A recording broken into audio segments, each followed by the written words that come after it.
Teflon. All the dope I stepped on. Real, get the rush gone. Been that nigga, what else you want?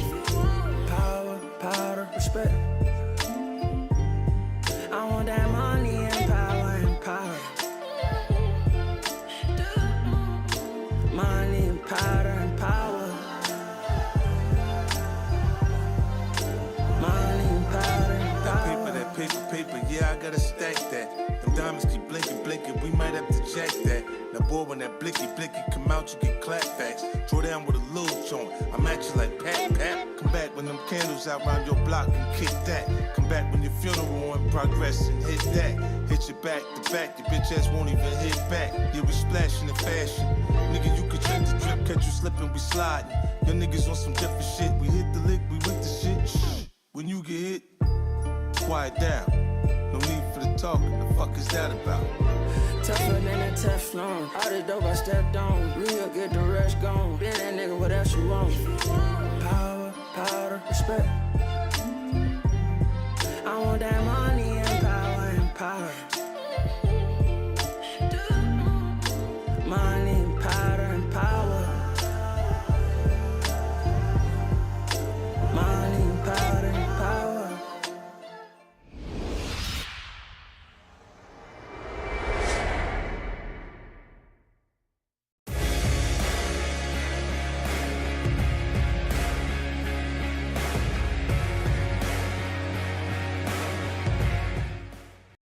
You thought there wouldn't be any retaliation? Welcome back to Fog Entertainment, and it's a brand new series. It is Par Book 4, Force Par. Oh yeah, it's another spin-off of Par, and you know what? This is the one I've been looking forward to. This is probably the reason I even got into Par. I went, you know what? I hear a lot of hype about Par Book Force. Tommy Flanagan's in that. Then I had to realise, I have to get through Par. But Par was good. Par was great in parts. The other spin-off, Ghost, is good as well. But this one is probably the real reason why I got into it. And we've got Tommy Flanagan, and I was like, he's in the opening credits. This guy must play a big role. And not only is a big role, he is essentially the leader of the Flynn family in Chicago. And I'm excited for this bad boy now. I don't know for sure, but when the Mayans was on, I might have seen the odd wee spoiler about this guy's potential death. So fingers crossed he doesn't die when I think he does, which is during Season 2, Episode 4. Maybe I read that wrong, but I don't want any spoilers on it, guys. But this is a short fuse and a long memory. And this episode kicks off with Tommy in his car. He's getting all these flashbacks about his last memories in New York. He then speeds up as he thinks about Ghost. He almost crashes, but then we see a sign, Chicago left. And that's exactly where he heads. And I really do like the intro to this show. It's a really good intro. They made it very different from Power Book 2. And that's where I kind of want to just take a wee step back and talk about this. So I did leave a comment to Young Ats. Shout out to Young Ats and the other guy who have been commenting about Power. And right, so maybe it'll be explained. It doesn't really matter, right? But my point is Power Book 4 set straight after the original Power ended? Because we got that standalone Tommy episode and he's heading out of the city. He's going to California, to which my knowledge is. Is this season going to end with him going back to New York to then appear in the Ghost spin-off? Because a lot of time had passed in Ghost for him just to randomly appear in episode 10. So what I'm going to assume happens is that he reappears in Ghost in the finale of this season 1. Or is it a simple case of this is after Ghost season 1 and after, he supposedly faked his death and confronted Tyreek at Ghost's gravestone? It doesn't really matter, but I would just like to know what sort of timeline we're on, whether or not I know I'm up to date. Because, obviously with both of them taking place at the same time, there's already been quite a few crossovers already between all the spin-offs and the original show. So I'd just like to know, is this, in layman's terms, is this Tommy show episode 1 after Ghost season 1 finale or after the OG Par finale? Leave it in the comments down below. But yeah, like I said, great wee intro to the show. Really enjoyed that. He's in Chicago, and I tell you what, Chicago looks absolutely Baltic. There is snow everywhere. It looks absolutely freezing. He arrives at this front porch of this house. He then gets told by the guy to move. He whips out a knife and then kind of gets into a wee bit of a skirmish. He whips out his gun. He's like, you know what, I could easily shoot you. And then he finds out for this guy that the woman that used to live in that house is in a care home. She's not dead. So yeah, Tommy, paying a wee stop here in Chicago. Turns out he wants to see his grandma. I was like, what significance is this going to have? We'll find it. He goes into the old people's home, but he can't find her. We then come back into... well, I say he can't find her. He does see her, but he doesn't want to speak to her. So he leaves it for another day. It was quite sad. She basically didn't recognise her. Then we cut to prison. We've got this barber. He was the former leader of like the QIB, I believe, something like that. I'll get to know the gang of names, or is it Boston, the Beat, the MIB, something. But yeah, he's just finished his 15-year stretch and he manages to get out. Fab Dabby Dozy, great for him, but it looks like inside, like, that guy's good in that player. Tommy then arrives at this bar, he gets a drink, chatting up this woman.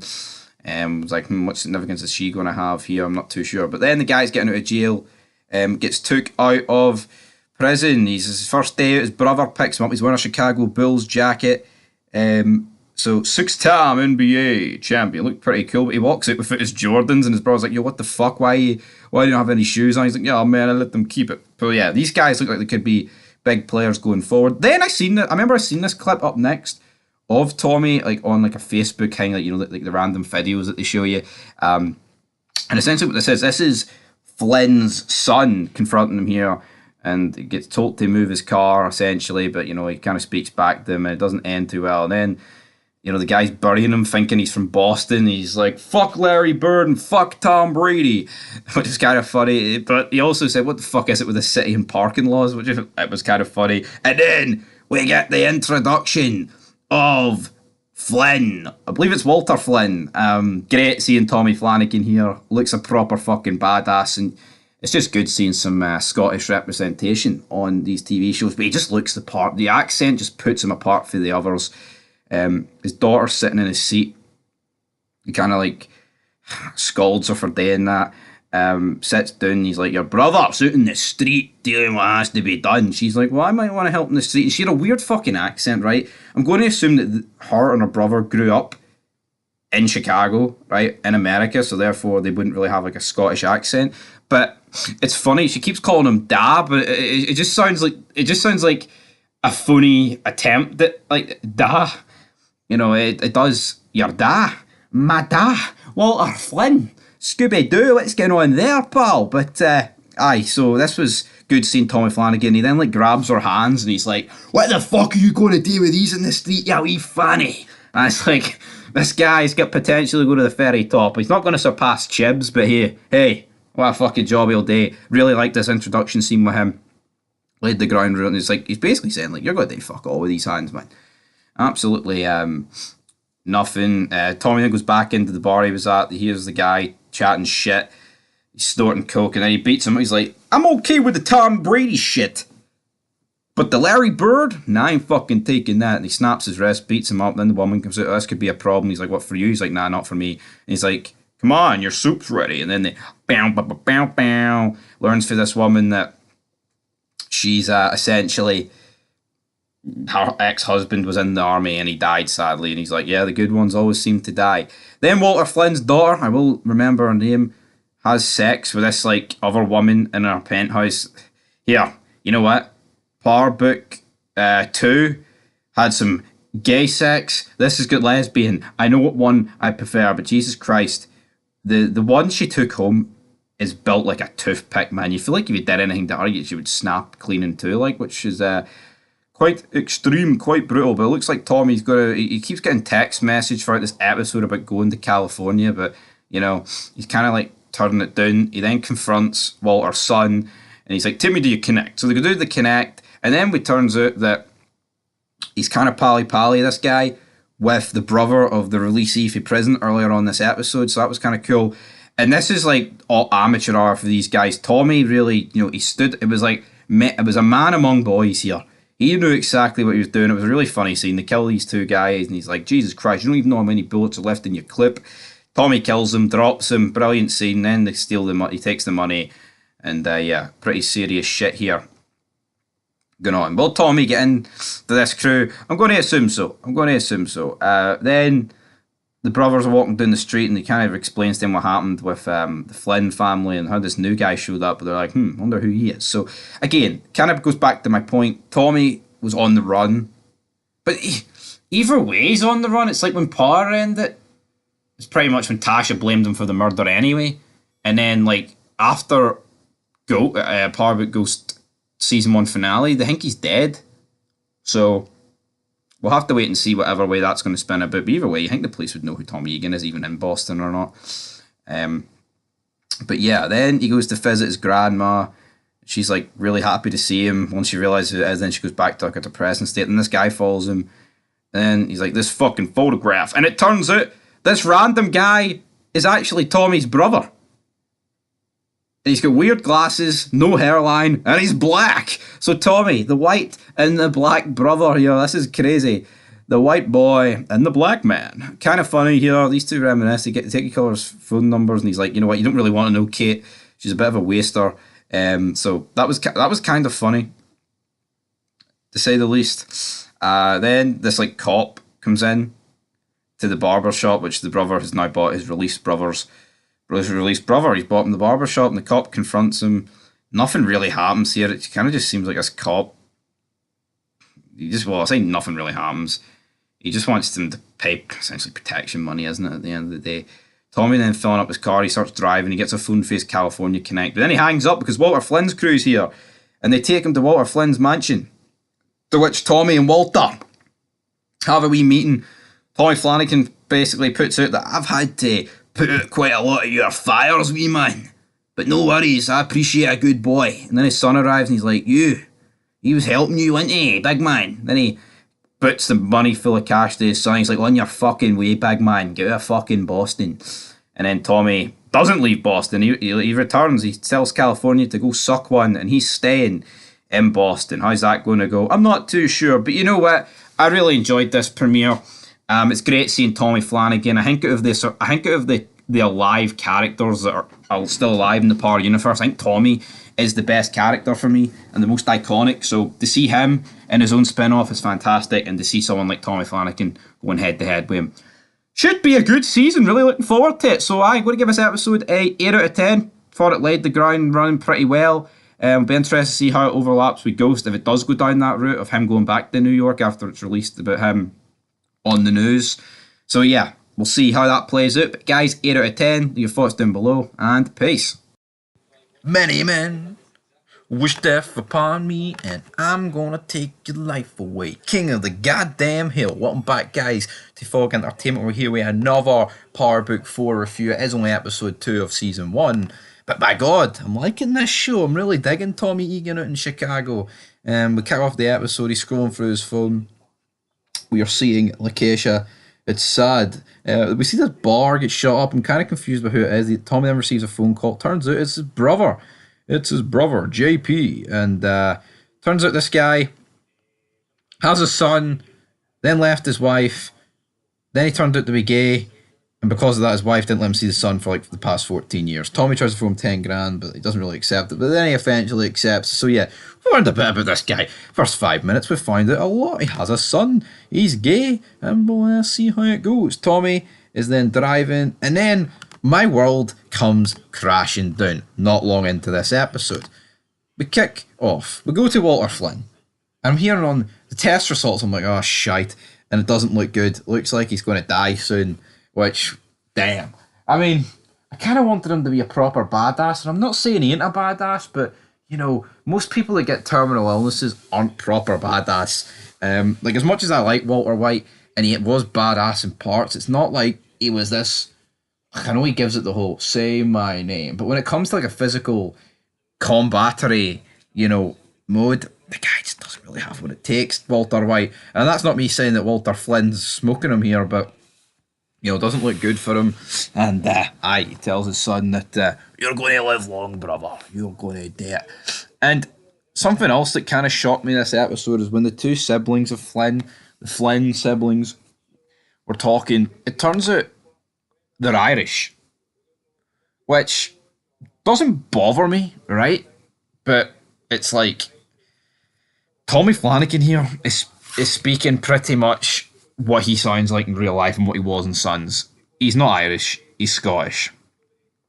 Now, you could argue, if we really want to go down that road, he is from Easterhouse in Scotland. This is the Tommy Flanagan, by the way, so it doesn't really make much sense. But, you know, a lot of Scottish people are of Irish descent. But it's just weird that he wouldn't alter his accent to be more Irish when that's what the show's portraying him. Like, I get it.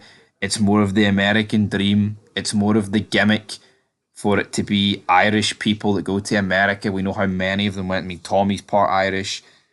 But would it not be a bit more unique if they just portrayed them as Scottish rather than Irish? I've got no real issue with it. It's just the fact that when you are from the UK, the accents are, they're all different no matter where you go. I get that Ireland ain't a part of the UK, yada, yada, yada, but it's not like, they clearly stated he's Irish, and that's the problem with his girlfriend who Tommy banged last episode. They want to keep the bloodline pure, apparently, so that's not looking too good there. So that was a wee bit disappointing to hear that he's going to die, and he's also Irish, but here, I still enjoy my Tommy Flanagan, I'm not going to complain. But meanwhile, we've got the brothers on the outside here, trying to recruit some young boys. Is it going to go according to plan? Who knows? This woman then attacks Tommy out of nowhere.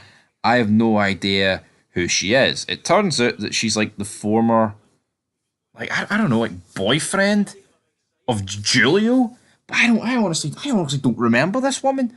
And then later on in the episode, we hear Tommy like reference like, Ghost's generosity was always coming back to bite us in the ass. Because of and it did. I mean, a lot of people they spared it did, but I do not remember this woman getting spared. But she does point out that Julio gave her money and she then fled to Chicago. And here, I've just reviewed Par. I honestly cannot remember this woman for the life of me. So anyway, let's just move on. I mean, maybe there'll be a more important scene here, but yeah. That was quite intriguing to say the least. Tommy then shows up with the money into the barber shop.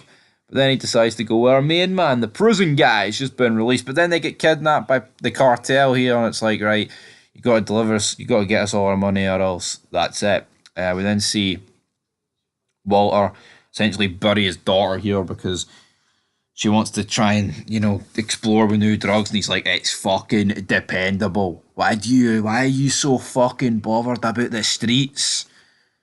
Your brother runs them, no you. Like this stuff. We basically see Tommy and, his new best friend. It kind of reminded me of like Fast and Furious, Too Fast, Too Furious. You've got like Paul Walker and Tyrese Gibson here. That's what it kind of reminded me of at the end of the day. But I thought this was funny. They do all their meets. Then they meet with like some car enthusiasts, so to speak. They meet with a couple of Jews. They then meet with this junkie guy. Tommy manages to get the money. But then the last one, which was, I believe, the junkie one, police officer pulls over. Well, he's already parked, and he's like, you do realize you're on your phone, right? And this is obviously like Parr's attempt at racial profiling here. Again, I'm not denying this doesn't go on in America, right, to some degree, but it's like the way the guy changes his tone with Tommy and this guy, it's like, yeah, I get it. It has happened in the past. No one's denying that. And I'm not saying this is woke, but the guy's like, even in 15 years, it doesn't fucking change. And you know what, right? At the end of the day, both of you guys are criminals. And you know what? He treated this guy way worse than Tommy. And yeah, it was racist for this cop, right? But what I liked throughout this episode, it was the fact they've shown how bad Chicago is, like how hot the city is, and like the constant sirens that were going off throughout this episode and shootings. I thought it was quite incredible. But let's not kid ourselves. If cops can't be vigilant in Chicago, where can't they be? But obviously, he wasn't really vigilant towards Tommy. So, that's where the racism comes into it here, I guess. Meanwhile, though, they've kidnapped Bernard. Not good. So that's why they need to make the money matter here. They meet with him. They get their brother back. Life's all good. And Tommy gets 25 Gs. He then goes over to his brother's house. They watch an old tape. And he's like, I could never figure out who this kid was. Turns out it's you. Which I thought was a nice wee scene. We then cut to Tommy. He then kills, the people that kidnapped the guy earlier. Quite incredible. He then texts Gloria. He burns him alive in the back of the car. I thought it was a pretty badass kill. He then goes to Gloria's bar, and as the Flynn's son is watching him through the window, so he's not too impressed. Then at the end of the episode, he lets the barbershop crew know that he's dealt with that wee loose end, so to speak, and then he confronts, what's her name, Luciana? I actually do not know what her name is. He confronts her at the end after he buys himself like a wee like house, workplace. I don't know, whatever you want to call this. He starts looking at the map. He then confronts her. They get into a fight. He's like, and then that's when he mentions Ghost. And then he tries like stamping on her, and stamping on her, he breaks a floorboard. And what does he find? Drugs. And he's like, well, would you look at that? And that ends the episode. Is he going to work with her? Potentially. But I honestly, for the life of me, cannot remember this woman, which is quite bad considering, I've watched Par and season 1 of Ghost and this all within 6 months. So anyway, guys, leave your thoughts down below. We'll give this episode a 7 out of 10. Until next time. Peace. Firestarter! Welcome back, guys, to Fog Entertainment. We're back with Power Book 4, Season 1, Episode 3, and you guessed it, this one's called Firestarter. And I got it. I finally realised in this episode who the character is. The woman who Tommy's confronted last episode, and she tried to kill him. It's the woman from the very starter part. It's like, was she ever seen again after? I don't think she was. Of course, she almost gets killed in the elevator. That's why she's got the scar on her face. And then I vividly remember, but that's ages. I mean, that's like season 1, first couple of episodes. And now Tommy and her are going to team up. And she's like, I don't do that white boy shit, mano. So yeah, she's not really into Tommy. But it looks like these two are going to team up. And I was thinking, just a matter of time before Tommy's presence in Chicago gets back to Big Walter. And speaking of Walter, his son gets his crew out of jail here with like a 9,000 bond, and he slips like an extra couple of $100 to the woman there. They get out, and things aren't too good. And then he talks to the corrupt cop guy. He's like, oh, this is the guy that was in the boxing gym last episode. He's corrupt on all fronts, this guy. Jesus Christ. And he absolutely was. When Tommy and her are sorting out the drugs, essentially what they're doing, they're cutting them up here, and she comes out like wearing like a wee 2-piece thing. She's like, I don't do the white boys, as I've already touched on. It's like, why would she come out dressed like that? I'll tell you why she comes out dressed like that, because you don't get any of the stuff on your clothes, and Tommy's walking about with his big black hoodie on. So yeah, it's quite funny, these two teaming up. It definitely works because Tommy is like such a main character. And she's, at least they've brought someone back from the original Power show, I guess you could say. They did mention Ghost, which is good seeing. Tommy then arrives with some pizza for JP. And they look at the wall, and it's like, so look, pulled back the wallpaper here, and it was like, looks like we have a wee measuring competition here. So of course that's what was going down. I'm going to assume that JP's older than Tommy. Not by much. We then see the brothers, they go to play a wee bit of ball, damn it, and they're still butting heads with each other in this episode, and they literally butt heads later on when they get into a boxing match, and it looks like Gennard loses this one, gives it to his brother, and turns out he actually literally did give it to his brother. That's what they wanted to do. Tommy and the woman with the big, the scar on her face is ugly, like, it's mad how that it is so big on her face. But it does make her. But that's the thing. It's like that in terms of timeline. That has to be a good few years ago. It's like you look at Tommy Flanagan's face, and it's like that happened in real life. So why does that look so much better? Tommy Flanagan's looks badass. It does. It's such like a distinctive feature, man. Honestly, fucking great. But yeah, the two brothers butting heads. As I said, but they're getting filmed. Then we see the Flynn family to sit down, and he's like, right, you, listen, Claudia, you sit down with that businessman, and I don't care if you have to be a wee slut, you get him to fucking back off. We're the ones that pay him, he doesn't pay us. So you just get him stimulated. Alright. But obviously, Big Walter here.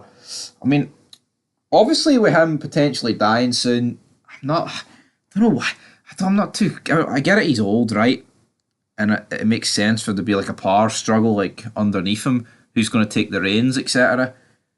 But Tommy Flanagan, man, he's stealing this.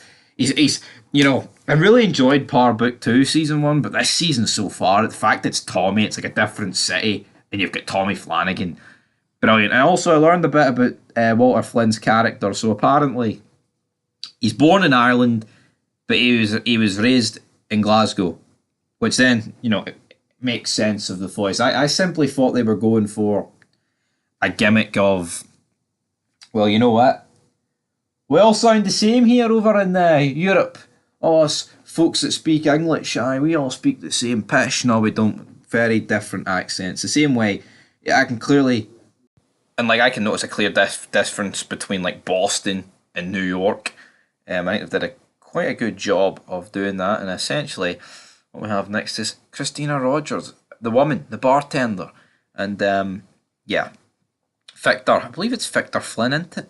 He's patched up her grave and he kind of confronts her about like being with Tommy and shit. Then we get the big meet. We get Tommy and his new connect woman, so to speak, and he meets with Flynn and his like right hand man with the mustache. Some really funny dialogue here, but it was good seeing Walter and Tommy meet again. And Tommy Flanagan, man, I don't want to just A man crush on the guy, but you know what? Tommy Flanagan, what a man, what a beautiful, beautiful man for Easterhouse of all places. But anyway, let's talk about what happens next.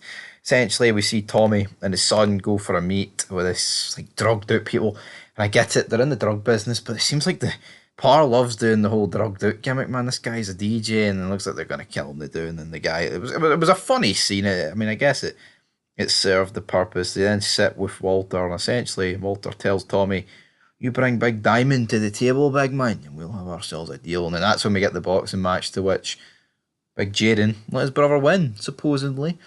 Even though it didn't look that way, but I guess when he was holding him and he was beat up, I mean, he did. It's not like he took the fall purposely. Whatever. Claudia then meets with the businessman, essentially threatens his daughter here and says, "Right, if you do anything, we know where your daughter goes to school," sort of thing. So she is a bit more serious than what her dad thinks she is, which is quite intriguing, to say the least. Then we get the sit down between the Flynns, Diamond, and Tommy. This was all going relatively alright. Talking about, right, the Flynns get north, you get south, and then Flynn's like, "What happened, brother, when you did that drive-by 20 years ago? Patrick and his wife took about 20 hours to get put together." He's like, "You blame a black man for everything. We all look the same." He was like, "Fucking damn right you do." Then he starts explaining to his son, "If we sell out and get in bed with black, the Albanians, the Greeks, the Polish, they're all going to think we're a black sheep. No pun intended." So, yeah, essentially, Diamond walks out. Really good meet here. Looks like this meet is doing the shitter. We're seeing more like surveillance footage being took of Tommy, but it's like, I'm not quite sure who these people are yet. Claudia then pulls over Tommy, basically threatening him here. She's into her own shit, though, and then Tommy ends the episode going and getting some of himself of the bartender Gloria. And that's how it ends, with a wee zoom out shot of Chicago. So, again, I like this episode. I'm going to give it a 7 out of 10. It's fairly consistent, what I would say is. It's almost like, though, with these shows, they kind of have to do a lot in the premiere. Like, to establish it, especially with this one. At least with Power Book 2, you're already in New York. It didn't have to be an all-out banger, but this one, it's like, we had to introduce a whole new city and a whole new host of characters. So, really, really enjoying this so far. I just like the dynamic of the Flynn family better than what we've got in Power Book 2 and Monet and co. Maybe that's just because of the man crush on Tommy Flanagan. But anyway, guys, till next time, leave your thoughts down below, and peace.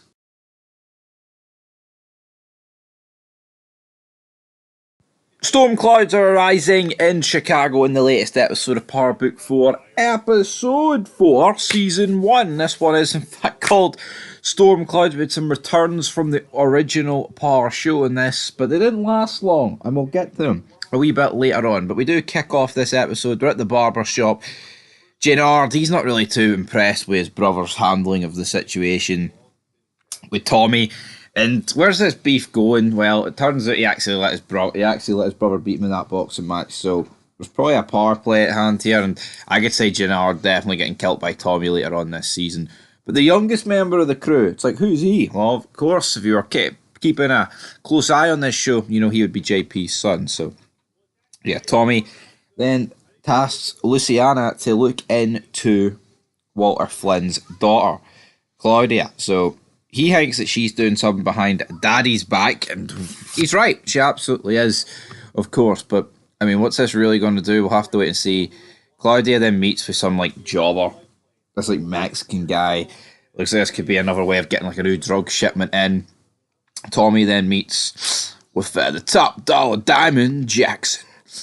In this diner, there's like a funny scene where these three are like sitting down, and Walter Flynn's son, he arrives, Victor, and they both order coffees, and you know the black guys that own the diner aren't too happy. They go out in their wee rant, which it was a funny wee scene here in the diner. I did enjoy this. Walter's then like second in command guy, and it turns out he's got a son. He meets him under this junkie bridge, literally a junkie bridge, and gives him money so he can buy supplies. And it's like, what are we doing? Well, I say supplies, buy gear, buy drugs, not supplies. And it just begs the question. It's like, this guy's like one of the top men in Walter Flynn's organisations, and he's just giving this guy the drugs, the money for drugs. Very weak. I can definitely see Walter finding out about this and demoting him or something, or his son getting him killed. It's the fact like he's in a business where he's selling drugs. It's like, why are you giving your son the scene was weird, didn't really do anything for me. Gennard, Victor and Tommy then head to the shipyard, but then one of Gennard's Diamond heads with him. Gennard's one of his guys phones up and says, oh, the police are there, get out of there. And it turns out they were right, the police were there. Obviously, because Diamond just got out, he's like, damn, there's a cop after me. This ain't looking good, son. And it ain't looking good, but Diamond and Gennard are butting heads now. He's like, oh, I never told you about that. You three would have been in jail sort of talk going on here. Victor then gets told by his dad. His dad's like, you're pissing over the Flynn legacy, son. You're pissing over it. Tommy Flanagan here, pure burying his son. Rightfully so. I mean, if his dad doesn't want him to, you know, mess up the bloodline, he wants him to marry Irish people. And Big Victor's jobbing out. You can see definitely why Walter Flynn's angry here. And, you know, it ain't even like a case of... but then, that's the problem, though. It's like, he doesn't want him to marry a white American. Even, like, he doesn't want him to marry any blacks, any Hispanics, any white Americans. It needs to be a white Irish person that can continue the bloodline. But the thing about this is, it's like, how many white Irish people are floating about Chicago? Like, actual Irish? Because at the end of the day, like... These two aren't, like, yeah, I guess these two are Irish, but again, I mean, I think Walter Flynn should look to direct his business back to Ireland in order to get that gimmick going a lot. Tommy and Walter then meet again. There's a couple of shots back and forwards, like, you gotta let your son make his own choices, and he's like, it's my bloody blood, brother. But yeah, how's this going to go down between Tommy and Walter? Who's going to be the guy to kill Walter? Of course he is dying. I think he's got, bronchitis or whatever the hell that's called. We'll have to wait and see. Tommy then goes back to JP's house, and JP's father's there. Of course, this is JP's father, therefore he's kind of in a weird way related to Tommy because they've obviously got the same mother. So yeah, this is actually funny and like wholesome scenes, actually seeing Tommy get on with someone.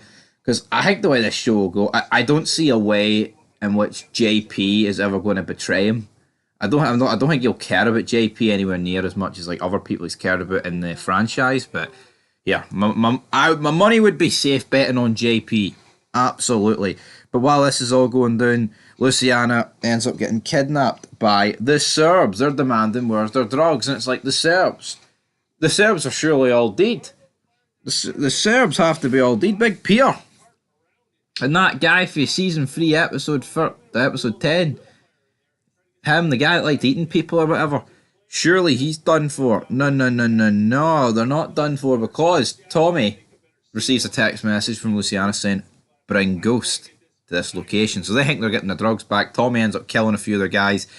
Then he's forced into meeting with the leader, and this is Petrana, or she's some Serbian woman, who, of course, if you remember, when Tommy was about to be killed all the way back in what I believe it was season 3 when they had him over the graves and he managed to get himself spared, she is the one that advocated for him to be spared. But then in this scene here we just see Tommy completely, he's like, yeah, well, you know what, you made a mistake, and he kills her, and essentially all these Serbs get killed this episode. Like, I'm not saying there's an entire history here of like the Serbs being in power, which I guess there is, but it's like they bring these characters back, this woman who was in the original Power show, just to kill her off in the same episode, to bring her back. This wasn't needed for me. I don't really understand what was the point of this. We also had Luciana, who was obviously under attack from the Serbs. He was at Diamond's barber shop, and Big Gennard pays her back the $8,000 that he owed her, and because of that, she's like, you can touch my scar on my face now. Pretty weird scene, but here, who cares, brother?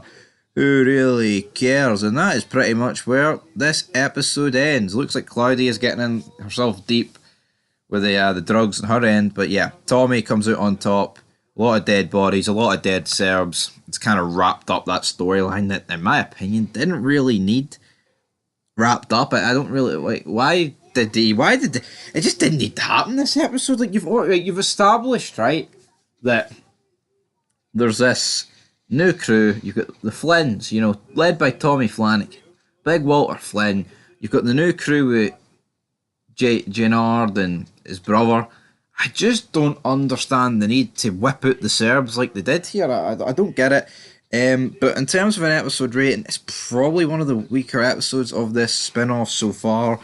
Going to get a 6 out of 10. It wasn't like bad. It was still a good episode. I just don't really see the sense of this whole mini story arc with the Serbs this episode. That's just it for me. But anyway, guys, leave your thoughts down below. That is it for Power Book 4. We'll be back very soon with some more content. Of course, we're almost at the halfway point of this show, and we have seen our fed about a month ago by the time it's confirmed for season 3, so looking forward to it. But until next time, your thoughts down below, and peace.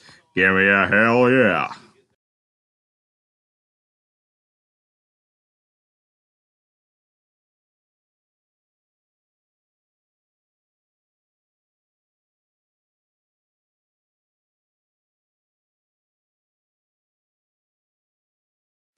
We have officially reached the halfway point of Power Book 4 Season 1, and it is Take Me Home Country Roads. Not quite country roads, it's Chicago roads, more like. And we begin the episode with Tommy. He's having these flashbacks, but the series event so far, which has only been a few episodes, he then gets pulled over by Claudia Flynn, and she essentially gives him the new drug to test, Fear a Kiss, and he then describes it as the best high he's ever got. So obviously this is, he like falls on top of his car here, right, and it's like, this is the main guy of this show. It's Chicago, anyone could have just fucking ran over to him and dropped him. Absolutely dropped him. But then he takes it back to Louisiana, and it looks like, right, we've got to discover how's this drug came to fruition, what's in it, and we can maybe begin to sell it, because Tommy is described as the best high he's ever got. Then we got Diamond. He gets pulled into the back of the motor here, and he's getting questioned by the dirty cop, and he's like, you're receiving envelopes from those white folks. And then obviously the cop hears that, he's like, well, that shit can't come out of anyone. He's like, I'm just a black man. I'm not going to tell anybody. So, yeah, the gist of this episode, I thought the Serbs would have been wrapped up here, but the Serbs are not wrapped up. The Serbs are back in business. They're coming with a fist to batter pretty much Tommy Egan and his associates. I thought last episode with the murder of Bedlana, or whatever the hell you call her, that would be it. But Tommy rallies the troops this episode. You've got the CBIs, the CDIs, the CBIs, whatever, man. You've got the Flynns. Well, I say the Flynns. You've got a wee portion of the Flynn. You've got Victor and the guy Tommy battered in the premiere. You've got Tommy and a few other people here. So essentially what we're going through is that they're going to wipe out the Serbs and take their territory, because no one's had the balls, essentially, in the history of Chicago, take on the Serbs. But obviously Tommy's kind of already at war with them, may as well take them on now. But some people are not too happy about having to go in this war here. Mainly Gennard and his crew, Gennard and E, which obviously the CBIs are not exactly taking this news well. Tommy then putting this proposal on the table. They eventually all agreed to it when 34% of the profits are going to the CBIs, and that forces the CBI's hand. So we're going to go into business here. But how many of them are going to be left standing? We see a wee bit scoping out going on in the Serbs, right, that's how we're going to do business, yada yada yada. Tommy then hijacks a shipment for Claudia, which is from her Connect, who she ends up killing later on the episode. This didn't really do anything. I don't care for Claudia. And Tommy Flanagan, Walter Flynn, didn't really appear much this episode, but his number 2 is consigliere, so to speak. He's been taking pictures of his son, Victor Flynn, who of course is still seeing Gloria. He bought this land where he says he's going to build a house, and the land cost 10 million. It's like, how much money have the fucking Flynns got here. It's like they've got all this money, you could just leave the drug business behind. I get why Walter doesn't want to do it, like, but at the same time, they could very easily do it. You're a Flynn! And Flynns make fucking money. According to Walter Flynn. But because his number 2 is taking pictures of this, Walter decides to put his best jacket on, he heads down the glorious bar, tells her it's never happening. You're never going to wake up every morning with my grandchildren. It's never going to happen. He's going to marry an Irish woman. No you. And he hypes up her beauty here. See Gloria, right? I don't know where they're getting this gimmick that she's like an absolute 10 out of 10.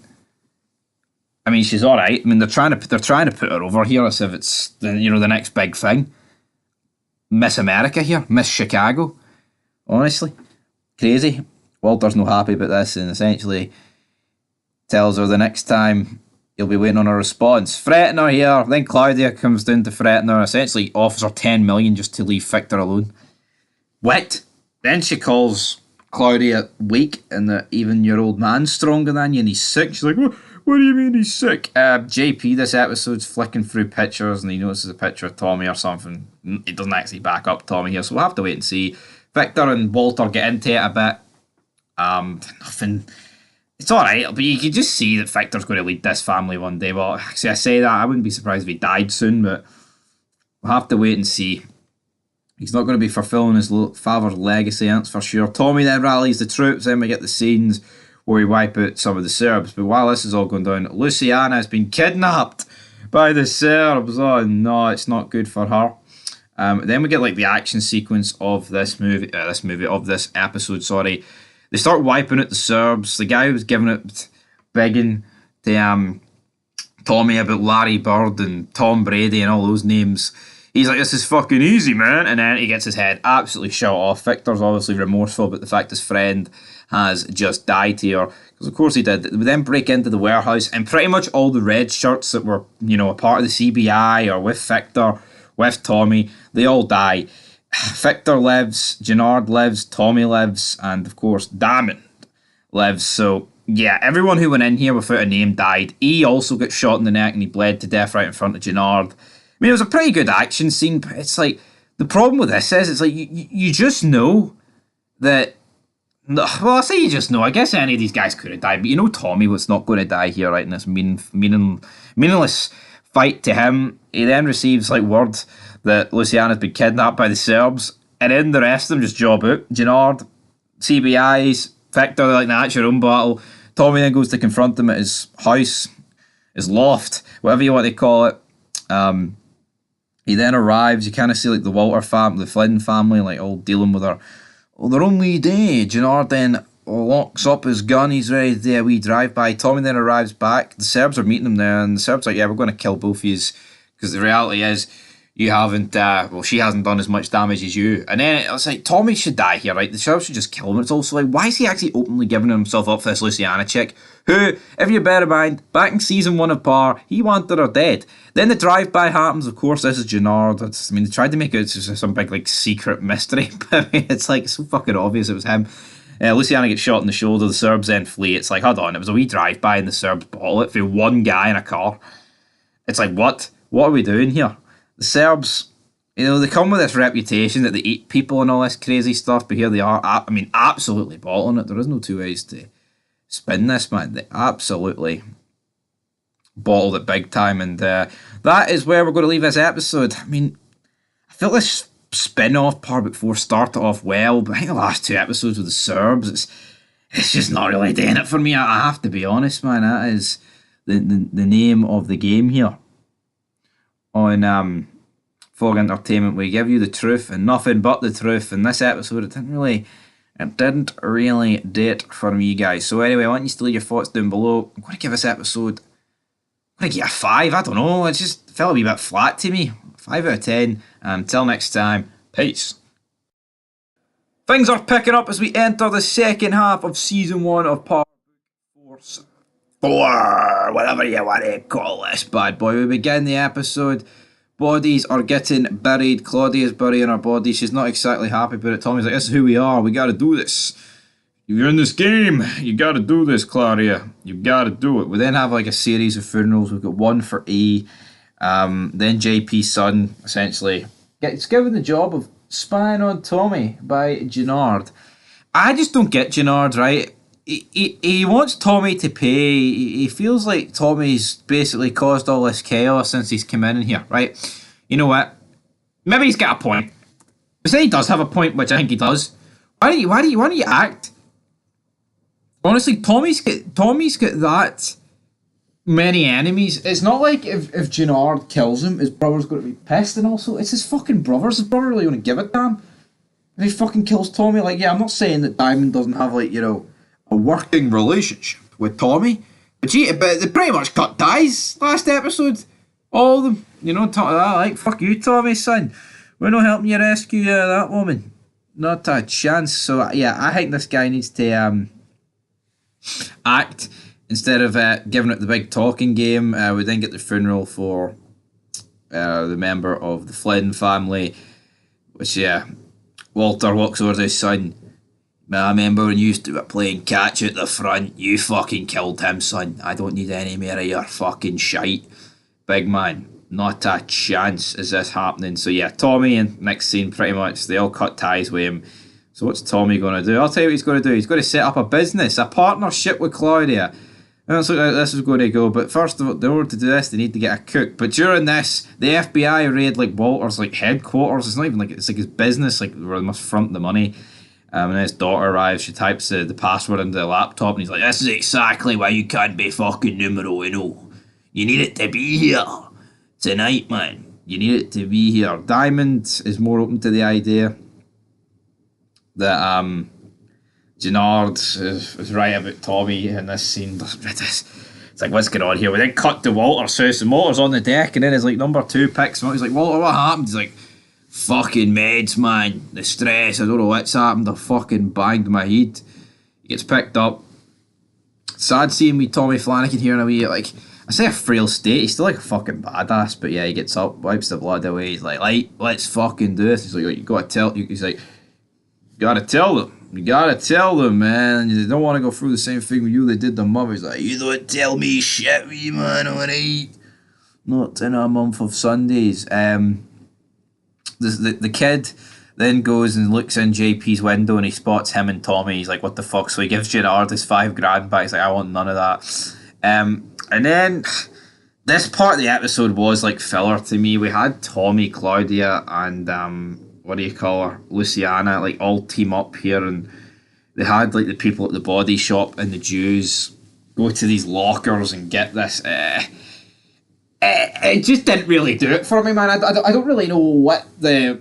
Like, I know what's going on, but it's like, did it really need to take up like 15 minutes of the episode? Like, it really did, man. Thought it was a bit mental how it actually went on this long, but it looks like they're getting them on board. Walter's number 2 then gets pulled over by the police, and essentially they threaten him with jail time. It's like, do you think if Walter goes down for 22 years, he's going to give a fuck about you? He's like, if you had anything to sink Walter, you'd have sunk him by now. Take a fucking torpedo. Which I thought was a pretty good line for this guy, who's not exactly had the greatest amount of lines so far, but you know what? We'll take it, guys. We'll take it for this guy dishing out lines left, right, and centre at the end of the day. But yeah, he's rejected it. Walter then gets confronted by his son, and his son, Sunday dinner. Me and Gloria were going to be there, big man. And he's like, what have I got to tell you? Sunday dinner's for family, no for outsiders, Victor. So yeah, he's absolutely screaming at him, which I thought was quite intriguing. We also have like Tommy telling JP that he's a drug dealer. JP kind of wants him to make his own money, but that's not going to happen that way. We see Diamond and Gennard like scoping out the area for like their next wee mini heist or something that's going to go down exactly the greatest thing of all time. Is it this? Diamond then goes to the diner. And in his wee booth, his own personal booth, by the way, you know, he could have been the next Mike Tyson, as they rightfully point out every fucking 3 seconds they get in this show. Yeah, there's a woman there, and he begins to talk to her, and yeah, she obviously is like, I knew straight away she works for the feds. We then have like a sex scene between these two, and it looks like they're seeing each other over like the course of a few days, and it's like, this guy's just out the joint, right? I get it. Probably wants his hole. But it's like this guy's top man of the BDIs or the CBI, sorry, Chicago Bulls. I just don't think he'd fall for this, and honestly, I think it's I don't know. I think it's crazy that we're right. I'm not saying we're writing this guy out. Like, I mean, he's not gave her any information, but yeah, it almost seemed like so much of a trap, and he jumped into it with open arms is quite crazy. And also, I just look at this Victor and Gloria relationship. It's fucking weird. Like Tommy did call him on it, like a few episodes ago, where he said like, "Are you one of those freaks that like the girl to get with another man?" And you're like, "No, we were on a break." And now he's like confessing his love for her, buying houses and fighting her to family dinner, even though his dad absolutely despises the fact she ain't Irish. It's like, come on, son, you need to accept it. You need to move on. He does need to move on. Like, I just don't really understand like Victor's entire gimmick. Where I mean, I get it, he's in love, but I mean, surely you can see this ain't going to work. Yeah, we didn't see the trio, the triple threat of Claudia, Tommy, and Luciana kidnap the cook. She takes him to like her lab. It's in like what, our house or something. And it's like, right, this is how it's going to go down. This is how it's going to go according to plan. And Tommy's like, you good thing I'm a drug dealer, and you're not. You're not him. But Claudia's been getting phoned this entire time by Reggie, who's our old like contact, but it's not going to go that way, is it, Reggie? Walter then gets told by his son Victor that but the drive-by that happened earlier this episode, they were white. He's like, it was those bloody CBI bastards. He's like, no, it wasn't. It was the fucking. It was the widest hand I've ever seen. He's like, it was the fucking Serbs. And then when Walter hears that, he realises that his son's been doing like some side business shit. The episode ends with Reggie confronting Claudia. Claudia ends up killing him, and like they bury a body. It's almost a bit cringe though, how like she's went to like the first scene being scared of like a dead body, burying it, not knowing what to do, to like the 24 hours later with Tommy burying this body like she's fucking Jeffrey Dahmer or something. I don't know. It just didn't really make much sense. Walter then walks into the Serb restaurant. This is like prime Chibs. This is like prime Tommy Flanagan. He walks in. He's like, which one of you fucking cunts shot at my son? Kills two of them. He's like, you can run back to your little Serb daddy and tell him the business. And he's like, hold on a minute. You don't need to do that. This wee woman can do it. Then he shoots him, just fucking walks out with this fucking gangster music playing. Yes! Give it to me! Damn it. Give it to me every day of the week. Prime Tommy Flanagan, guys. I was tuning in. Absolutely. But anyway, I'm going to guess episode 7 out of 10. Really helped by the ending with Tommy Flanagan. But here, Powerbook 4 Force. It's a tough one because it's got Tommy Flanagan in it. It's introduced a brand new city, but it's like it's kind of left everything in New York behind. Even though I know you got Luciana and obviously Tommy, but I'm digging it so far, guys. But anyway, 7 out of 10. Let's go. Hey there, Dyla. What's it like on the gear? Cooking it in Powerbook 4 Force. Welcome back, guys, to Fog Entertainment. It is Season 1, Episode 7 of Powerbook 4. And it is Outrunning a Ghost, this one is called. So, looking forward to reviewing this one. Of course, the drug dial-up is pretty... I mean, this episode was pretty filler for me. I mean, I'm not bashing the show, but I guess when you have, like, a brand new show, I think even more so with this one, you kind of have to, like, establish the scene a wee bit more than you had to be, like, Powerbook 2. So I totally understand, like, what they're having to do here. So, I'm not going to bury it too much, but like I say, we're establishing drugs, it's getting into the nightclubs, we're using all these people, yada, yada, yada. It looks like we're going to make stacks of cash. But we've got to create more. We've got to create more of this stuff, brother. We've seen numerous meets. Tommy meeting with Claudia early on this episode, but I think she's almost getting too big for her boots, and she doesn't strike me as the sort of character that's like going to be killed off anytime soon. I think she's going to be around, but the CBIs, their crew, they're going out tonight. A wee bit of a party, so to speak. But they've also this like new guy they've introduced. He's part of the Dead Boys gang or something. I don't even know what the fuck that's doing, but we'll have to wait and see. Then we see Walter he's looking at his diagnosis, his lung cancer that looks like it's probably on the way for him. Not looking good. He throws it into the fire and he's like, I'm not telling them, fuck all. My consulary, my Polark consulary. Gloria has left Victor, so she's left Chicago. Don't know where she's went. I mean, all the lab stuff this episode, it's kind of just like working out how they'll be able to create more of this and if they can create more of this. So that's what the filler aspects were. But obviously, it's trying to get the chef, the cook, on board. But she's like, I can't phone in sick to my job. They'll know something's up. So Luciana just grabs the phone, or Liliana, whatever. I don't even know what her name is. Liliana begins with an L or something, man.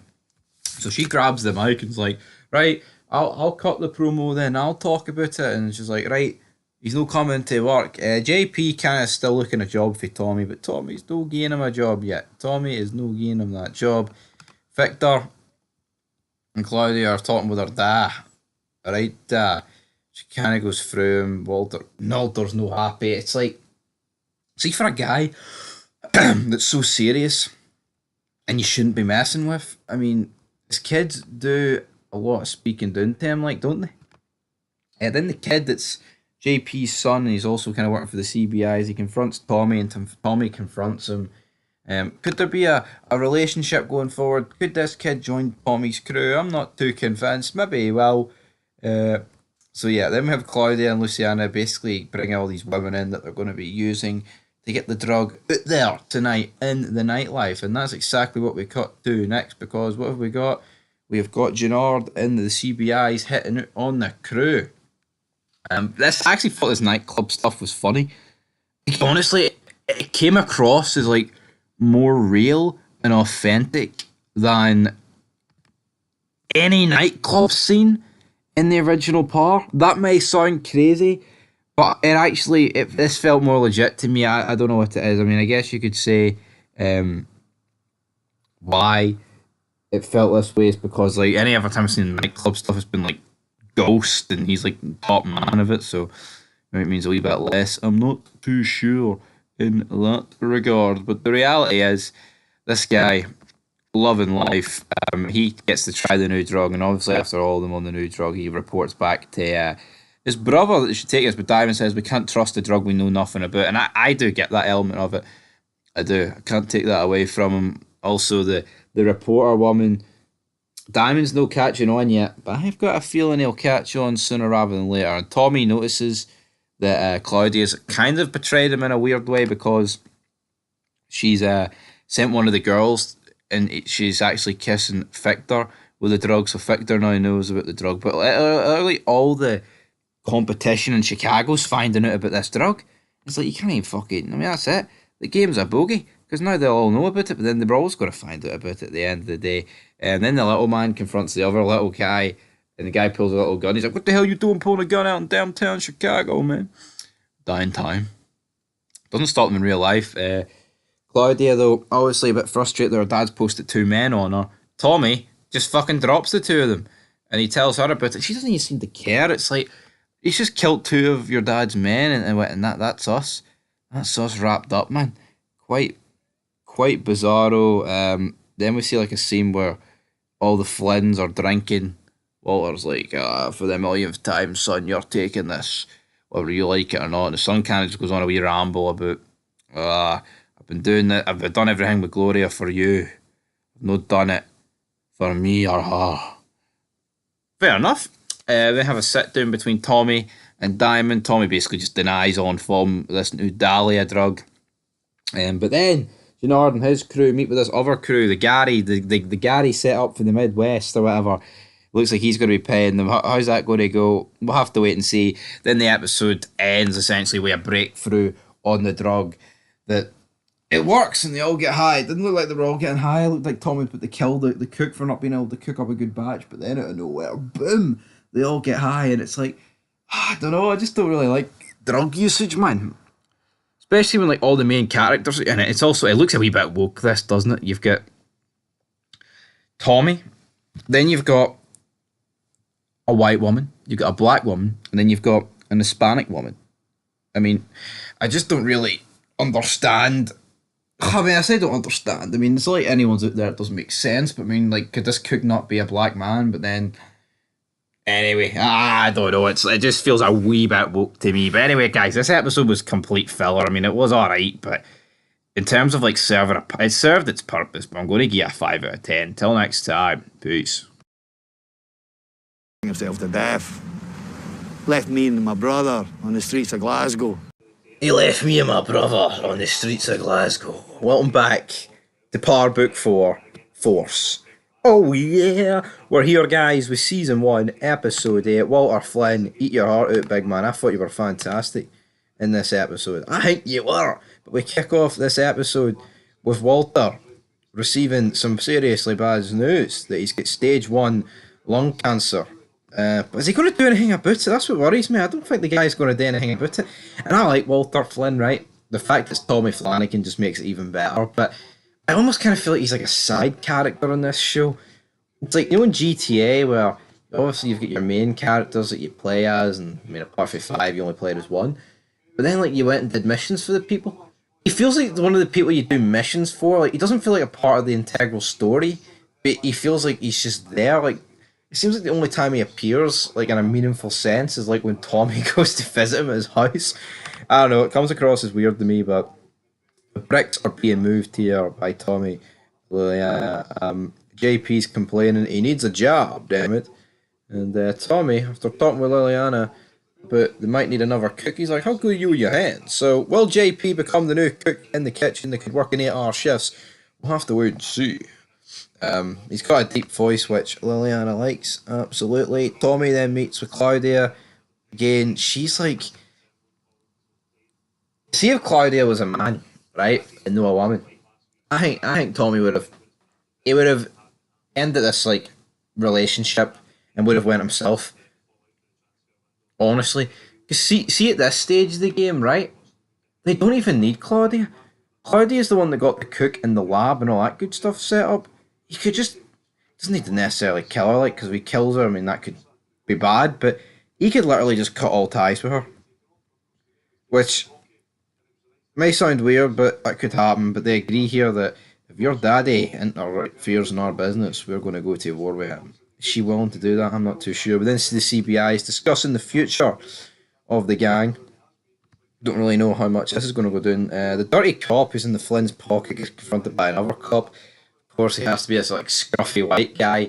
He's like, I want a boat. I don't care about your sister's medical care.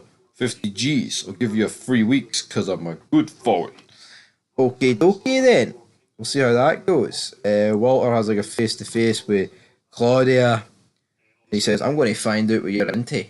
And you're going to be in big trouble. He's like, and then when Victor turns up, tells Victor to keep an eye on his sister, his daughter. She's like, she's not like me. She doesn't take well to discipline. Honestly, like, Walter, for a guy that's portrayed as such a badass, he kind of, in a weird way, just lets his kids, like, just step over the top of him, doesn't he? Like, I mean, that's I get the sort of vibes there. JP visits his grandmother, Tommy's grandmother, and she dies. Pretty sad scene. Yeah, and then JP gives Tommy a box of, like, photographs and tells him, right, I think you need to finally phone Kate. But who's going to phone Kate? I've not really got much faith in JP, if I'm being honest. But then, for me, we get the scene of the episode where Tommy Flanagan and Tommy, we've got Walter Flynn and Tommy discussing things. He asks him, does he want a beer? Tommy's like, no, I do not want a beer, big man. He's like, it tastes like drinking a loaf of bread. And I hate beer that's like that. And I tell you what, right? It absolutely tastes like that. Some beers, like you're just drinking wheat, pure, utter fucking wheat. So dry. And I totally get that. And then Tommy Flanagan, big Walter Flynn, says, when my father took us from Ireland to Scotland, 2 Belfast boys, Catholics, fighting in the streets of Glasgow against all the Protestants and the gangs. But I love the fucking violence, Tommy. Great for him, man. Honestly, I like the fact they've included this scene, and you know, it's kind of explained why he's got a Scottish accent, even though he's Irish, and it does make sense now. So yeah, I like that, because obviously sometimes Americans and TV shows they're naive and, they just think like, oh, us Brits sound the same. Before anyone goes, Ireland's not a part of the United. I know it ain't. Alright, I'm well aware it ain't. So, but then, to be fair, he was from Belfast. So, he's actually Northern Irish. Put it that way, but Tommy rejects him. Tommy then confronts Victor and tells him, you need to get out of town, buddy. He gives him like a car with no tracker. He's like, it's going to end badly for you and Gloria. You need to go. But obviously Tommy doesn't know Gloria's skipped town. Claudia then comes by with an offer for Diamond, but he refuses it. He thinks it's that new drug, and he was right. Then we have Walter and his consigliere. He was like, yeah, you trusted a Pollock at number 2. So, yeah, he kind of puts the fact that there's just no way he can make Claudia number 1. What are the people back home going to think, Polly? That's not going to work. A woman in charge? No, not a chance. Who's the people back home? Who do they answer to back home? In Ireland? It feels like he's like running like an extended wing of the IRA or something. Even though you could argue his home's more like fucking Scotland at this rate. But yeah, what is Victor going to do? He's not too convinced. He has a conversation with Polly, who tells him about the fact that Walter did offer Tommy the role as like numero uno underneath him, join the organisation, which obviously he's not too happy about. Him and Gloria, he then decides to leave with Gloria, who's returned after leaving last episode. She's kind of just returned from thin air. Like, where is Gloria came from? Like, to me, it's... Why did she just leave, then come back? It just felt so weird. Like, what? Like, it's not like she left the seasons ago, or like 5 episodes. I mean, she literally left like halfway through last episode. It's like, why would she leave halfway through last episode just to come back this episode? I don't know, but they're driving and they get ambushed. They get absolutely ambushed here by the Serbs. Pretty badass shootout here. I like the fact they pointed the gun through the bullet holes. He's trying to lay the sounds like, Gloria, you can look up. But guess what? Gloria's dead. What?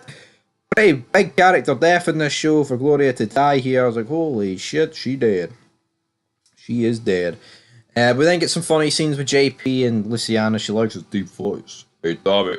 Hey, this is how you hold the drugs, bro. And then Tommy actually enlists his son. Tommy looks into it and discovers that, holy shit, he actually is JP's son. We then get the meeting between the CBI. Well, I'll say the CBI, it's like Gennard's crew. He stole the Dahlia from the Jew gang and he killed one of them and stole it and gives it to Gary. And Gary's like, yeah, we're down with you. He's like, yeah, we're going to need bodies. So it looks like CBI and Gary's crew for the South are going to lay smack down in Chicago here. So we'll have to wait and see. And then, yeah, the episode ends with Tommy discovering that the kid he's trying to enlist here is actually his brother's son. How's that going to go? I'm not too sure, but that is it for He Ain't Heavy. I thought it was a pretty good episode. Best episode of the season. I'm gonna give this one an 8. You know, you had the death of Gloria.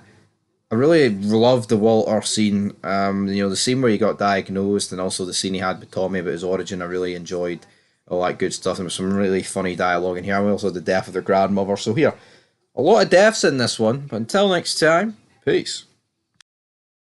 Truth was once Ghost's nightclub's name, but today it's Season 1, Episode 9 of Power Book 4. Welcome back, guys, to Fog Entertainment, and here we are here to discuss the penultimate episode of Season 1. I think Season 1 has been quite good.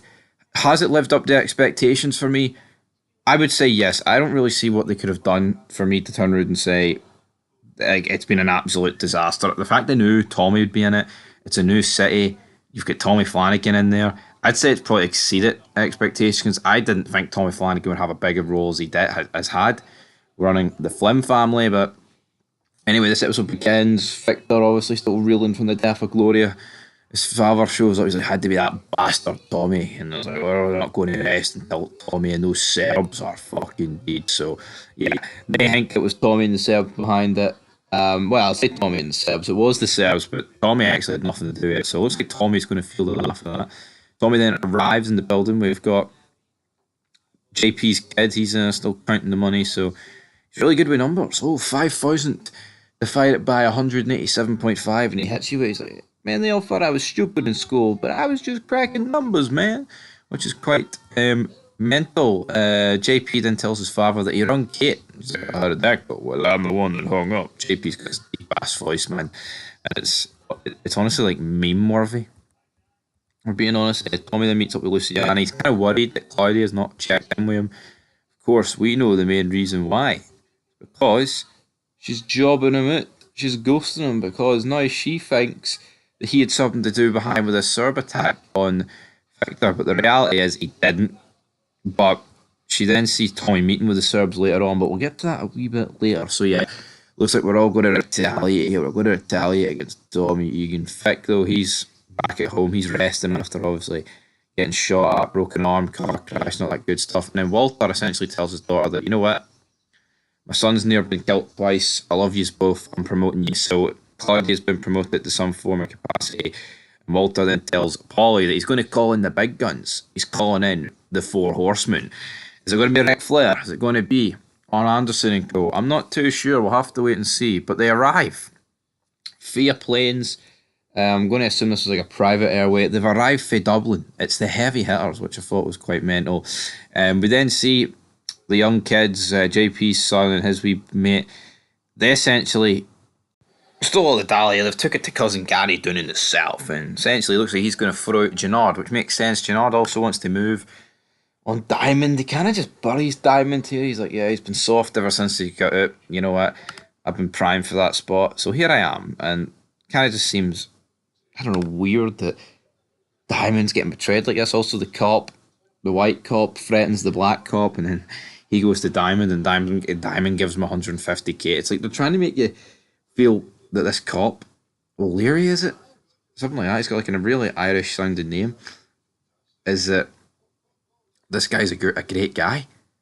And he's like, he's doing it for his sister. I mean, he could just come clean at the end of the day. Is he going to do that? No, he's not going to do that. But yeah, he gets the 150 grand. Whoop-de-doo. Tommy then meets with the Serbs and says, we've got a big problem. But I need to know who's the one that ordered the hit. And in order for that, the Serb Mirkovic actually gives up his man. Tommy kills him. Essentially what's happened here, Tommy pays 2 million to have all the Serbs as backup, and then like an extra 500,000 for the guy to find out the hit. So yeah, the Serbs aren't going. This is a good deal for the Serbs at the end of the day. So they were never ever going to reject this. And also we've got Diamond away. His new missus, who's like the writer, but it's out in the open now. So I'm not really too sure what's going to happen in that regard. I mean, episode 8 I thought was really good. Don't get me wrong. We also had this episode, Tommy confronting JP about phoning Kate, which he was obviously rightfully pissed off about, man. It wasn't the end of the fucking world, was it, man? Honestly, but yeah. Claudia seeing Tommy walk out the cell was up forced her to go to our family. Vic and Walter, they're like, I told you bastards. I told you, Tommy. I think Walter was just playing this in order to get Tommy at the picture, but here, when we get Tommy at the picture, I guess we'll have to wait and see. But it looks like a new era for the Flynns, definitely. So we'll have to go and see. But we've got Gennard and his wee buddy saying that, you know, actually we're gonna kill those two young motherfuckers. They're trying to steal our pipeline. And then Tommy reveals to JP's kid that he knows him, and he's JP's son, and that I'm your uncle. He then runs away. Tommy then catches up to him. He's like, it's going to be alright, kid. And then as they're walking over to the car, there's a drive-by. There's an absolute drive-by that hits him. His son, JP's son, does get hit here. I think he'll live.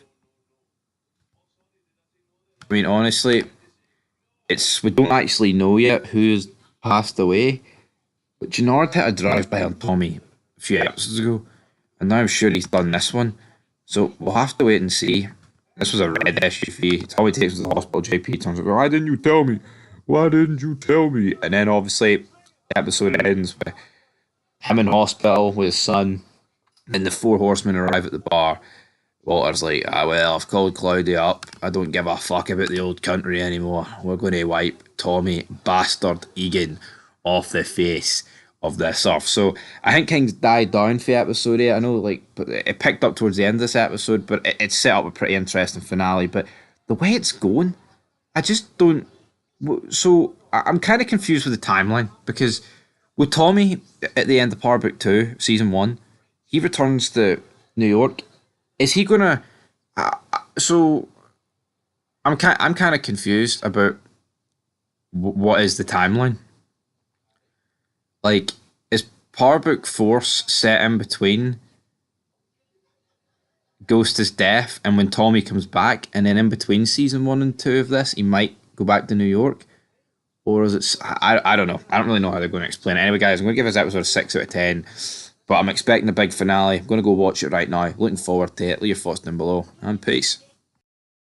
Power Book 4 delivered one of the craziest season finales I've ever seen in a TV show. But did they get it right? Or did they get it wrong? Welcome back to Fog Entertainment. It's Family Business Season 1, Episode 10.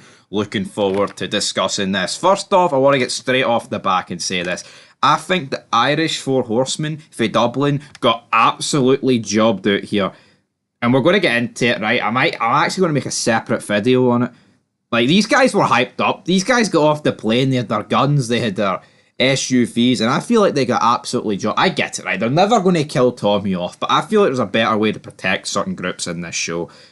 And I don't think they did. I don't think they went their best way about it, put it that way.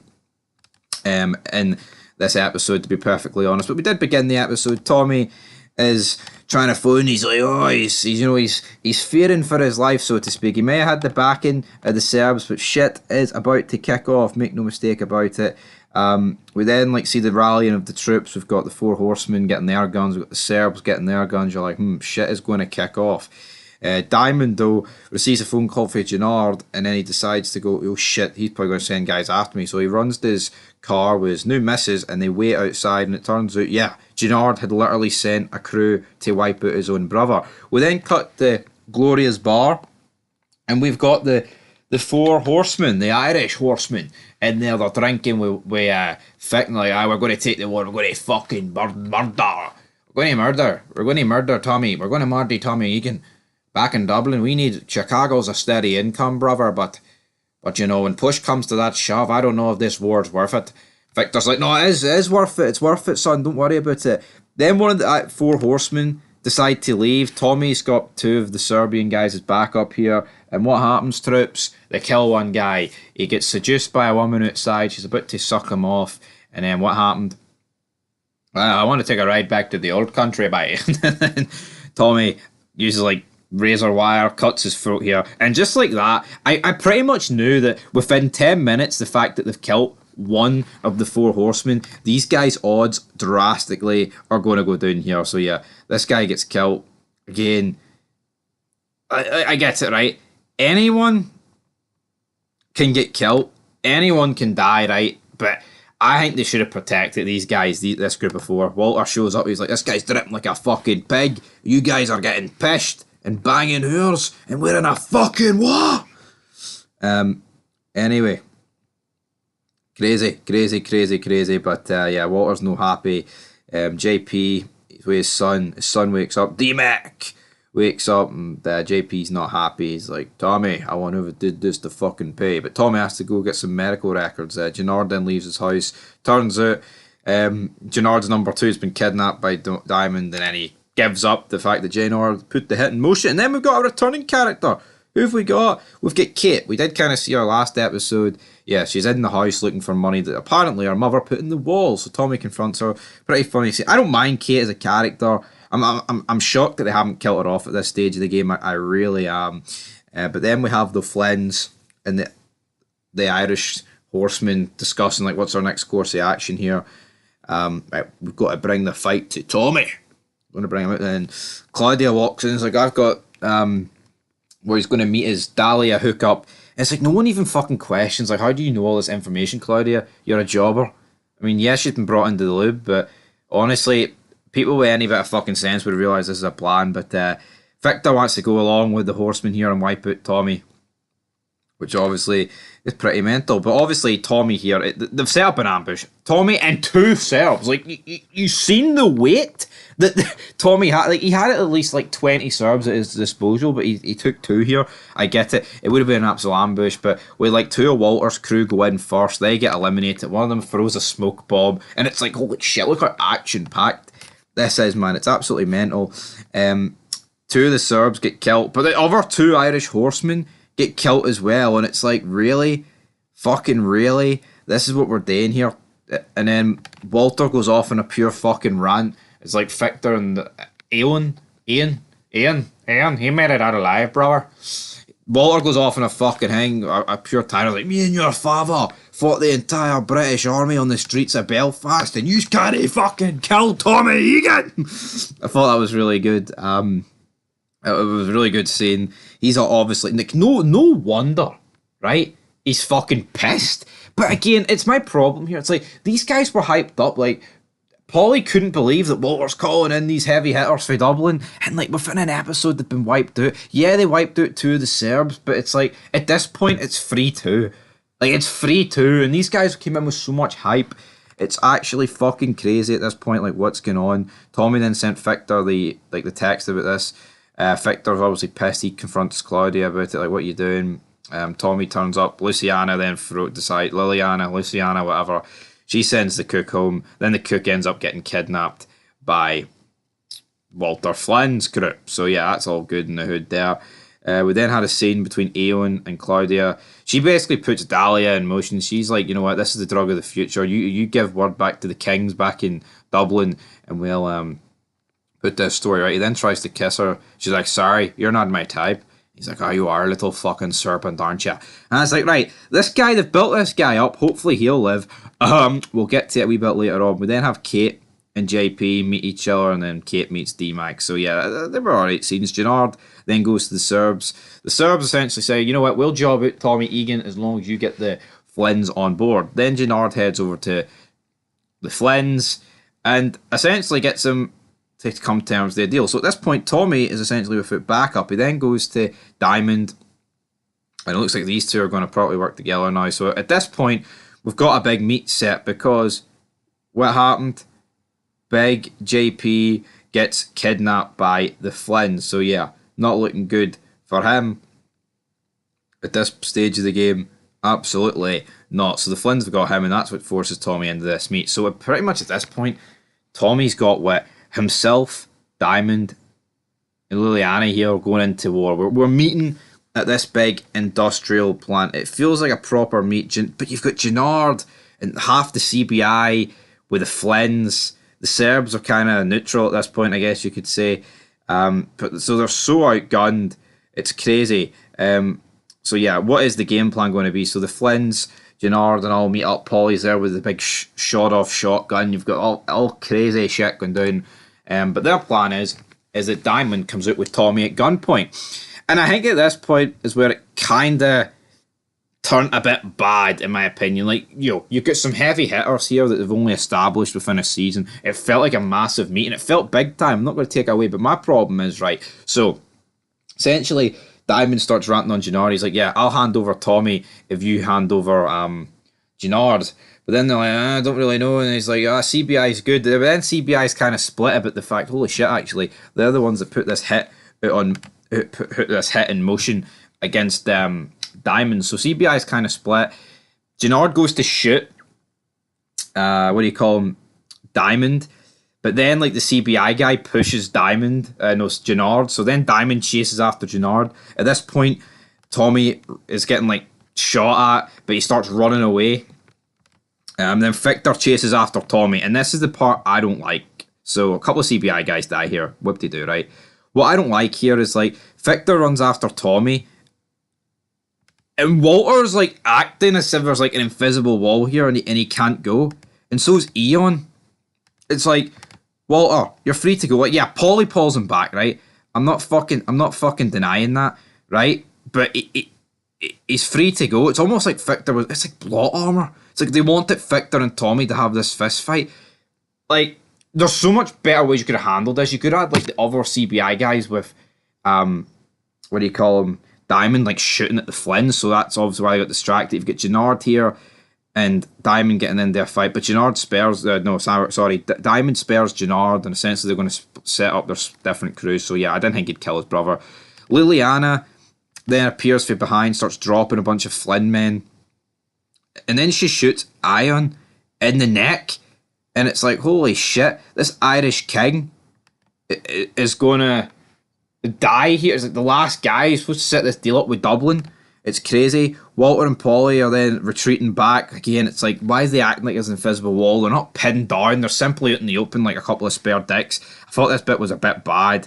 Eon then appears out of nowhere, gets shot again from Liliana. Then, as Liliana is about to drop Eon, even though I think at this point he's pretty much dead, I don't think he's alive.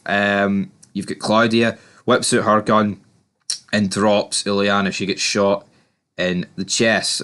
So yeah, Liliana was about to shoot Polly and Walter, but then Tommy also brings out Victor at this point. So yeah, I'm not too sure. Is Eon dead? I'm pretty sure he is. It wasn't all too clear. So at this stage of the game, I'm kind of... he gets shot in the neck, then he gets shot again. This guy's dead. And I'm pretty sure they found his body at the end of the episode. So Claudia shoots Liliana. They then do a trade-off. You've got JP being held by Walter. You've got Victor being held by Tommy. And then Tommy basically gets Walter to confess that he's the one that actually put the hit out on Gloria. And he's the one that killed her. Is that true, though? Did Walter actually put this hit? He doesn't deny it, and he kind of, like, acknowledges it. But it's like, we never got any scene like that. Walter literally went and killed 3 Serbs, right? And then he wanted all the Serbs dead. At what point did Walter go to like a few rogue members of the Serbs and be like, right, order this hit on Gloria? And also his son almost got killed. I mean, it's not like they were just aiming at Gloria, they aimed at the entire car.